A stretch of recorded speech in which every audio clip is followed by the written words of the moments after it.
今年因为疫情的关系，台南幸福扶轮社社长甲社职员就职典礼无法度举行。经过开会讨论后，决定将省落来的经费变成关怀弱势暖流，得到全体社员的支持。同时，创社社长陈素文更加码600份防疫便当券，捐助给阿诺妇幼关怀协会。非常感谢扶轮社甲咱童理长对咱阿诺关怀协会的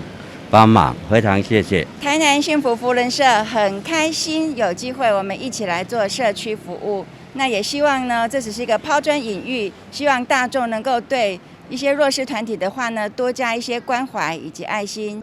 国际扶轮社3470地区总干吴宗仁知影台南扶轮社的关怀行动后，也轻轻表达赞同，共同出席这场温馨的捐赠仪式。台南幸福扶轮社呢，能够以这个参捐的方式来捐给我们协会，不但能够帮助我们小朋友，而且能够促进地方经济的发展，一举双得。我想这是非常好的。那身为3470地区的总监呢，我也很高兴说我们幸福扶轮社呢，跟这个地区的社区有这么好的结合。这次因为疫情的关系，所以大家都经济民不聊生，所以我们在这次我们就是发了我们的爱心关怀便当，让我们的这些小朋友在家里也可以享受我们社会的关心。那也谢谢我们的总监也莅临我们现场来给我们指导。然后最后我也讲一句话，就是说，